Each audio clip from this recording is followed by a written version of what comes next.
പിന്നെ ഞാൻ അന്ന് ഉടമ്പടി എടുത്ത സമയത്ത് ഇവിടെ വന്നപ്പോൾ ഞാൻ ഈ സ്റ്റെപ്പിലൂടെ ഈ വിളക്ക് ഉടമ്പടി പ്രഖ്യാപിക്കാനായിട്ട് വിളക്ക് കത്തിക്കാൻ കയറുന്ന സമയത്ത് ഒരു സ്ത്രീയുടെ വോയിസ് ഞാൻ കേട്ടു. നല്ലൊരു എമ്മാനുവലെ കയറി വരാനെന്ന് പറഞ്ഞ് എന്നെ പേര് ചൊല്ലി വിളിക്കുന്നതായിട്ടാണ് ഞാൻ കേട്ടത്. അവിടെ അപ്പോൾ സിസ്റ്റർമാരൊക്കെ ബിസിയായിരുന്നു. ഞാൻ വിചാരിച്ചു ആരാ ഈ വോയിസ്, അപ്പോൾ അത് മാതാവിൻ്റെ വോയിസ് തന്നെയാണെന്ന് വിശ്വസിക്കുന്നത്. കാരണം ആ സമയത്ത് വേറെ ആരും അവിടെ ഇല്ലായിരുന്നു. എല്ലാവർക്കും ഈശോ മിശിഹായ്ക്ക് സ്തുതിയായിരിക്കട്ടെ. എൻ്റെ പേര് ഇമ്മാനുവൽ ജോസഫ്. ഞാൻ മുക്കാട് ഹോളി ഫാമിലി ചേർച്ച് കൊല്ലത്ത് നിന്ന് വരികയാണ്. ഞാൻ ആദ്യമായിട്ട് ഉടമ്പടി എടുക്കുന്നത് നവംബർ 4 2022 സത്യം പറഞ്ഞാൽ എനിക്ക് ഈ പരിശുദ്ധമായ അൽത്താരിൽ വന്നെന്ന് സാക്ഷ്യം പറയാൻ പ്രചോദനമായത് ആദ്യമായിട്ട് ഞാൻ ഇവിടെ വരുന്നത് എൻ്റെ ചേച്ചിക്ക് ഉടമ്പടി എടുത്ത സമയത്തായിരുന്നു ഞാൻ ആദ്യമായിട്ട് കൃപാസനത്തിൽ വരുന്നത്. അന്ന് ചേച്ചിയുടെ നിയോഗങ്ങളെന്ന് പറഞ്ഞാൽ ചേച്ചിക്ക് കല്യാണം നടക്കണം, പിന്നെ ജർമ്മനിയിലേക്ക് ഉയർന്ന പഠനത്തിന് പോകണമെന്നായിരുന്നു. അത് ചേച്ചി ഉടമ്പടി ജീവിതം ജീവിച്ചപ്പോൾ അത് ചേച്ചിക്ക് നല്ലതുപോലെ സാധിച്ചു കിട്ടി. അത് ചേച്ചി ഇവിടെ വന്ന് സാക്ഷ്യപ്പെടുത്തിയതുമാണ്. അത് പ്രചോദനമായപ്പോൾ എനിക്കും ഉടമ്പടി എടുക്കണമെന്ന് നല്ല ആഗ്രഹമുണ്ടായിരുന്നു. അതുമൂലം ഞാനിവിടെ വന്നു ഉടമ്പടി എടുത്തു. ഉടമ്പടി എടുത്തതിന് ശേഷം എൻ്റെ ജീവിതത്തിൽ ആത്മീയ മേഖലയിലായാലും പല മേഖലയിലും ഭയങ്കരമായ ഉയർച്ചയുണ്ടായിരുന്നു. ഞാൻ പൊതുവെ പള്ളിയിലൊന്നും പോയാലും ആഴമായ വിശ്വാസമൊന്നും എനിക്കില്ലായിരുന്നു. കുർബാനയിലൊക്കെ ഒരു അലസമായായിരുന്നു ഞാൻ പങ്കുകൂടുന്നത്. ഉടമ്പടി എടുത്തതിന് ശേഷം നിത്യബലിക്ക് പൂർണ്ണമായി അറ്റൻഡ് ചെയ്ത് തുടങ്ങി. റെഗുലറായിട്ട് ഞാൻ കൺഫെഷൻസ് മീറ്റ് ചെയ്യാൻ തുടങ്ങി. അങ്ങനെ എനിക്ക് റോസറി പഠിക്കുമ്പോഴും ആയാലും ഭയങ്കര ഫീലുണ്ടായിരുന്നു. മാതാവിൻ്റെ ഏത് കാര്യം പറഞ്ഞാലും എനിക്ക് പലപ്പോഴും രോമാഞ്ചം അനുഭവപ്പെടുമായിരുന്നു. പിന്നെ ഞാൻ അന്ന് ഉടമ്പടി എടുത്ത സമയത്ത് ഇവിടെ വന്നപ്പോൾ ഞാൻ ഈ സ്റ്റെപ്പിലൂടെ ഈ വിളക്ക് ഉടമ്പടി പ്രഖ്യാപിക്കാനായിട്ട് വിളക്ക് കത്തിക്കാൻ കയറുന്ന സമയത്ത് ഒരു സ്ത്രീയുടെ വോയിസ് ഞാൻ കേട്ടു. നല്ലൊരു എമ്മാനുവലെ കയറി വരാനെന്ന് പറഞ്ഞ് എന്നെ പേര് ചൊല്ലി വിളിക്കുന്നതായിട്ടാണ് ഞാൻ കേട്ടത്.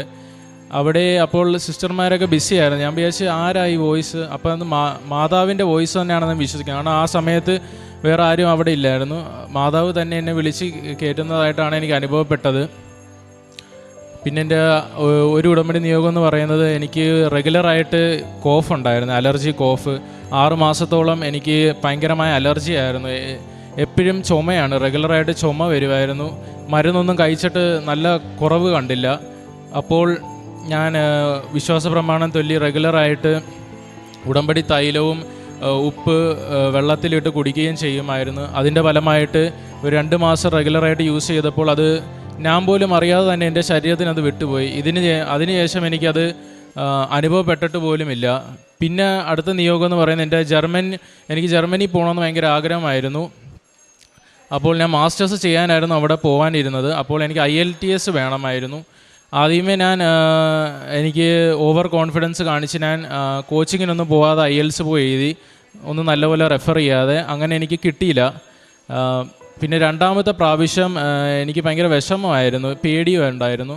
അപ്പോൾ ഞാൻ വചനം വായിച്ചപ്പോൾ എനിക്ക് ഇങ്ങനെ കിട്ടി: അധ്വാനിക്കുന്നവരും ഭാരം വഹിക്കുന്നവരുമായ നിങ്ങളെല്ലാവരും എൻ്റെ അടുക്കൽ വരുവിൻ, നിങ്ങളെ ഞാൻ ആശ്വസിപ്പിക്കാമെന്നുള്ള വചനം എനിക്ക് കിട്ടി. അതുമൂലം ഞാൻ വിചാരിച്ചു ഇനി ഞാൻ കോച്ചിങ്ങിന് പോയി കുറേ കൂടെ പഠിച്ച് പ്രാർത്ഥിച്ച് ഒക്കെ എഴുതാമെന്ന് വിചാരിച്ച് ഞാൻ നല്ലതുപോലെ പഠിച്ച് പിന്നെ വർക്ക് ചെയ്ത് ഞാൻ എഴുതി. അങ്ങനെ എനിക്ക് IELTSൽ നല്ല കാശ് രൂപമൊക്കെ ആയിട്ട് പോയാണ് ഞാൻ എഴുതി. എനിക്ക് നല്ല സ്കോർ ഉണ്ടായിരുന്നു, എനിക്ക് പാസ്സാവാൻ പറ്റി. അങ്ങനെ എനിക്ക് ചേച്ചി പഠിക്കുന്ന കോളേജിലായിരുന്നു പോകാൻ ആഗ്രഹം. അവിടെ ഞാൻ 2 കോഴ്സിന് ഞാൻ അപ്ലൈ ചെയ്തിട്ടുള്ളൂ. അപ്പോൾ അതിൽ ഒരു കോഴ്സ് എനിക്ക് ആ കോളേജിൽ തന്നെ കിട്ടി. അത് ഭയങ്കര വലിയ മിറാക്കിളാണ്. കാരണം ചേച്ചി പഠിക്കുന്ന ആ യൂണിവേഴ്സിറ്റി തന്നെ എനിക്ക് അഡ്മിഷൻ കിട്ടാൻ സാധിച്ചു. മാതാവ് തന്നൊരു വലിയ ബ്ലെസ്സിങ് ആയിട്ട് ഞാൻ അത് കരുതുന്നു. അപ്പോൾ ഈ ജർമ്മനി പോകുന്ന പല സ്റ്റുഡൻസിനും അറിയാം, ജർമ്മനിയിൽ പോകണമെങ്കിൽ APS സർട്ടിഫിക്കറ്റ് എന്ന് പറയുന്നൊരു സർട്ടിഫിക്കറ്റ് വേണം. മാസ്റ്റേഴ്സിന് അവിടെ പോകണമെങ്കിൽ അത് കിട്ടാൻ വളരെ പാടാണ്, കുറേ സമയമെടുക്കും അത് അടിച്ച് വരാനായിട്ട്. അത് ഡൽഹിയിൽ നിന്നാണ് ഇഷ്യൂ ചെയ്യുന്നത്. നമ്മുടെ സർട്ടിഫിക്കറ്റ് എല്ലാം വാലിഡ് ആണെന്ന് കാണിക്കാൻ വേണ്ടിയാണ് ഈ APS സർട്ടിഫിക്കറ്റ് ഉള്ളത്. അപ്പോൾ അത് എനിക്ക് ഓൾമോസ്റ്റ് 5 മാസം കഴിഞ്ഞിട്ട് പോലും APS സർട്ടിഫിക്കറ്റ് ഒരു വിവരവും ഇല്ല. ഇനി 1 മാസം കൂടി വെയിറ്റ് ചെയ്താൽ എനിക്ക് ഇന്ത്യക്ക് പോകാൻ പോലും പറ്റത്തില്ല. അപ്പോൾ എനിക്ക് ഭയങ്കരമായിട്ട് വിഷമമായിരുന്നു. അപ്പോൾ എൻ്റെ മമ്മി പറഞ്ഞു ഇവിടെ നമുക്ക് അച്ഛനെ വന്ന് കാണാമെന്ന് പറഞ്ഞു. അങ്ങനെ ഞാൻ അച്ഛനെ വന്ന് ഇവിടെ കണ്ടു. അപ്പോൾ അച്ഛൻ എൻ്റെ അടുത്ത് പറഞ്ഞു കുഴപ്പമൊന്നുമില്ല, നീ രക്ഷപ്പെടുമെന്ന് എൻ്റെ അടുത്ത് പറഞ്ഞു. അപ്പോൾ അതെനിക്ക് വലിയൊരു പ്രചോദനമായിരുന്നു. എന്നിട്ട് എനിക്കൊരു ചെറിയ കാശ് രൂപം തന്നു. അത് വെച്ച് റെഗുലറായിട്ട് പ്രാർത്ഥിക്കാനും പറഞ്ഞു. അങ്ങനെ റെഗുലറായിട്ട് പ്രാർത്ഥിച്ചുകൊണ്ടിരുന്നപ്പോൾ ആ ഒരാഴ്ച ഉള്ളിൽ തന്നെ എനിക്ക് APSും കിട്ടി. പിന്നെ പിറ്റേ ആഴ്ച തന്നെ എനിക്ക് സെപ്റ്റംബർ 12-ാം തീയതി തന്നെ എനിക്ക് അപ്പോയിൻമെൻറ്റും കിട്ടി, വിസയ്ക്കുള്ള അപ്പോയിൻമെൻറ്റ്. അങ്ങനെ ഞങ്ങൾ വിസയ്ക്ക് അപ്പോയിൻമെൻറ്റിന് പോകുന്ന സമയത്ത് ആ അപ്പോയിൻമെൻറ്റ് അറ്റൻഡ് ചെയ്യുന്ന സമയത്ത് എനിക്ക് ബ്ലോക്ക് അക്കൗണ്ട് നമ്മൾ ട്രാൻസ്ഫർ ചെയ്യണം. 10 ലക്ഷം രൂപ നമ്മുടെ അക്കൗണ്ടിൽ ഇട്ട് കാണിക്കണം. അതിൻ്റെ കൺഫർമേഷൻ സർട്ടിഫിക്കറ്റ് വരണം, എന്നാലേ നമുക്ക് അപ്പോയിൻമെൻറ്റ് കംപ്ലീറ്റ് ആവത്തുള്ളൂ. അപ്പോൾ ഞാൻ അപ്പോയിൻമെൻറ്റ് ഇൻ്റർവ്യൂവിന് ഇരിക്കുന്ന സമയത്ത് ഈ സർട്ടിഫിക്കറ്റിൻ്റെ കൺഫർമേഷൻ വരുമെന്നാണ് ഞങ്ങൾ കാശിട്ട ആ ഏജൻറ്റ് പറഞ്ഞത്.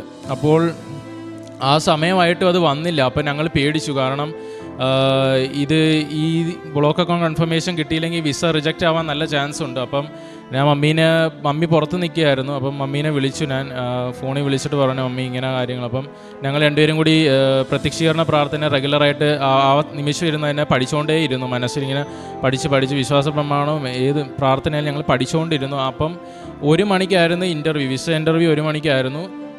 കൃത്യം ഒരു 12:50 ഒക്കെ സമയമായപ്പം തന്നെ ആ മെയിൽ അപ്പം തന്നെ വന്നു. അത് നല്ല ആ ഒരു തുച്ഛമായൊരു 15 മിനിറ്റിനുള്ളിൽ തന്നെ ആ ഒരു ഇത് വന്നു, ആ ഒരു കൺഫർമേഷൻ വന്നു. അപ്പം ഭയങ്കര വലിയൊരു അത്ഭുതമാണ്.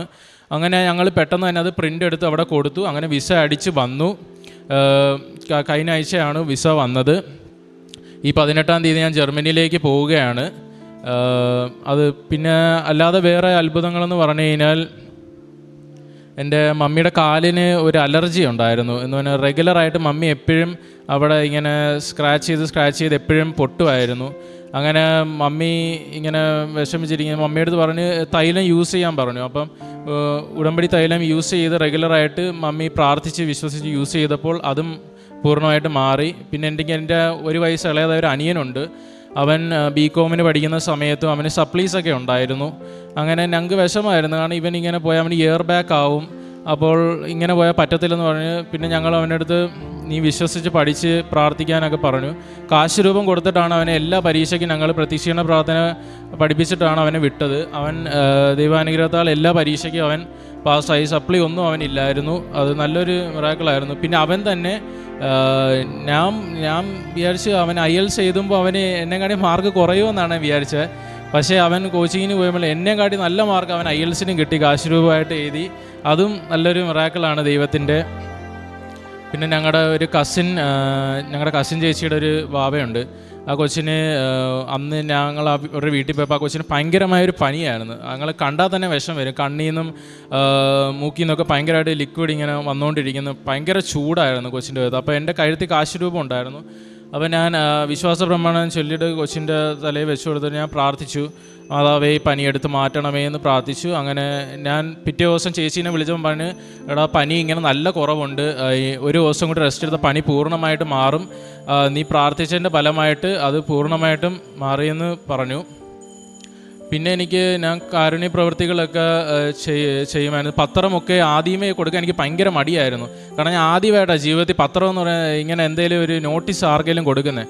എനിക്ക് പള്ളിയിൽ വെളിയിറങ്ങി ഭയങ്കര ചമ്മലായിരുന്നു. പിന്നെ ഞാൻ റെഗുലറായിട്ട് ഞാൻ അച്ഛൻ്റെ ഈ ധ്യാനം കൂടുമായിരുന്നു. റിട്രീറ്റ് ധ്യാനം എപ്പോഴും ഓൺലൈനിൽ കൂടി അച്ഛൻ പറഞ്ഞു നിങ്ങൾ പത്രം കൊടുക്കാനൊന്നും മടിക്കരുത്, നിങ്ങൾ കൊടുക്കണം. അത് കൊടുത്താൽ നിങ്ങൾക്ക് മറ്റുള്ളവരെയും കൂടി ദൈവത്തിന് അടുപ്പിക്കണമെന്നൊക്കെ എനിക്ക് അപ്പോൾ ഒരു തോന്നൽ വന്നു. റെഗുലറായിട്ട് ഞാൻ എപ്പോഴും അച്ഛൻ്റെ ധ്യാനം കൂടുമായിരുന്നു. ധ്യാനത്തിലൂടെ എനിക്ക് കുറേ കൂടെ ഉടമ്പടി മനസ്സിലാക്കാൻ സാധിച്ചു. ഉടമ്പടി എങ്ങനെ ജീവിക്കണം, ഉടമ്പടിയിൽ എന്തൊക്കെ പോയിൻറ്റ്സ് ഉണ്ട്, അത് എന്തൊക്കെ ചെയ്താൽ നമുക്ക് ഉടമ്പടി കൂടുതൽ ബ്ലൂം ചെയ്യാൻ സാധിക്കുമെന്നൊക്കെ എനിക്ക് മനസ്സിലായി. അങ്ങനെ ഞാൻ പത്രമൊക്കെ കുറേ എൻ്റെ അവിടെയുള്ള ഹിന്ദു ആൾക്കാരുടെയൊക്കെ ഏരിയയിലുണ്ടായിരുന്നു. അവരുടെയൊക്കെ ഏരിയയിൽ ഞാൻ കൊണ്ട് പത്രമൊക്കെ അവരുടെ വീട്ടിൽ കയറി ഞാൻ കൊടുത്തു. അങ്ങനെ എനിക്ക് ഒരു മടിയൊന്നും ഇല്ലായിരുന്നു പിന്നെ പത്രം കൊടുക്കാൻ. നമ്മളൊന്ന് കൊടുത്തു കഴിഞ്ഞാൽ പിന്നെ നമുക്ക് ആ ഒരു ടെൻഷനും ഇതൊക്കെ നമ്മളൊന്ന് ചെയ്ത് നോക്കിയാൽ ഞാൻ അത് പിന്നെ നല്ലപോലെ ആഗ്രഹത്തോട് ചെയ്തപ്പോൾ എനിക്ക് പിന്നെ കൊടുക്കാൻ ഭയങ്കര ആഗ്രഹമായിരുന്നു. പിന്നെ അങ്ങനെ ആ പത്രമൊക്കെ കൊടുക്കുമായിരുന്നു. പിന്നെ ഞാൻ റെഗുലറായിട്ട് പ്രാർത്ഥിക്കുമായിരുന്നു. മുമ്പൊക്കെ ആണെങ്കിൽ ഉടമ്പടി എടുക്കുന്നതിന് മുമ്പൊക്കെ ആണെങ്കിൽ വീട്ടിൽ മമ്മിയും അപ്പയൊക്കെ എന്നെ കിടന്ന് ഫോഴ്സ് ചെയ്തിട്ടാണ് റോസറി പഠിക്കാൻ പോലും വിളിക്കുന്നത്. ഇപ്പോൾ ഞാനാണ് അവരെ റോസറിയൊക്കെ പഠിക്കാനായിട്ട് വിളിക്കുന്നത്. ഇങ്ങനെ റോസറി പഠിക്കണ്ടേ, അഥവാ ഒരു ദിവസം എന്തെങ്കിലും ഒരു കാര്യത്താൽ റോസറി പഠിക്കാൻ മറന്നുപോയാൽ എനിക്ക് ഭയങ്കര വിഷമമാണ്. പിന്നെ ഞാൻ രാത്രി പേഴ്സണലായിട്ടിരുന്ന് പഠിച്ചിട്ടേ ഞാൻ അത് കടക്കത്തുള്ളൂ. അങ്ങനെ ചെറുതും വലുതുമായ ഒട്ടേറെ അനുഗ്രഹങ്ങളും മാതാവും ഈ തിരുക്കുമാരനിലൂടെ എനിക്ക് എൻ്റെ കുടുംബത്തിനും നൽകിയിട്ടുണ്ട്. മാതാവിനും തിരുക്കുമാരനും 1000 നന്ദി പറഞ്ഞുകൊണ്ട് സാക്ഷ്യം അവസാനിപ്പിക്കും.